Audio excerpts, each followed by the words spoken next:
Join me as I try to decipher what God is saying to us right now. Have you ever stopped to think about the idea that God is speaking to you right now in this very moment? It's a concept that can be both exhilarating and overwhelming, but it's essential to understand if we want to live a life that's connected to our Creator. So many of us struggle to recognize and interpret the signs and messages God is sending our way, and it's easy to get stuck in our daily routines and doubts. We might wonder, is this really God speaking, or is it just my own thoughts? Or, how do I know if I'm hearing God correctly?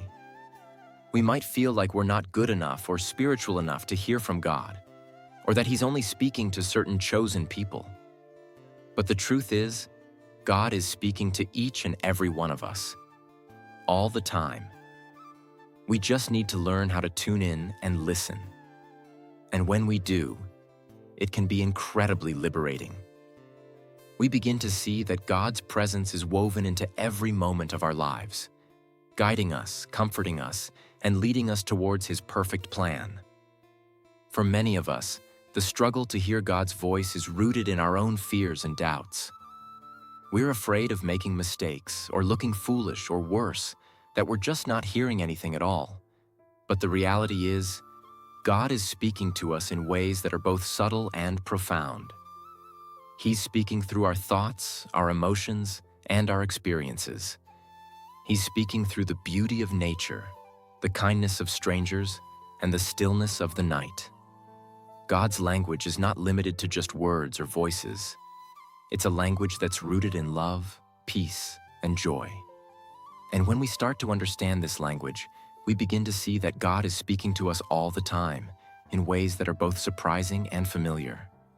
I'll never forget the time when I felt God's presence in a way that changed my life forever. I was going through a tough season, feeling lost and alone, and I was crying out to God for guidance and comfort. And then, in a moment that I can only describe as surreal, I felt God's presence surround me like a warm hug. It was as if He was sitting right next to me, saying, "I'm here, I see you, and I love you." It was a feeling that's hard to put into words, but it was one of the most transformative moments of my life. This experience taught me that God is always speaking, always guiding, and always loving. And it's not just about grand cosmic moments. It's about the everyday, mundane moments too. It's about the way the sunlight filters through the trees, or the way a good cup of coffee can brighten up our day. God is speaking to us in all of these things, reminding us of His love and His presence. As we wrap up this conversation, I want to leave you with a challenge. Be open to God's messages, even when they're subtle, even when they're unexpected. Be open to the ways He's speaking to you, right now, in this very moment. And I promise you, your life will never be the same. If you've had an experience where you felt God's presence or guidance, I'd love to hear about it in the comments below. And if you're looking for more content on spiritual growth and development, be sure to check out my other video on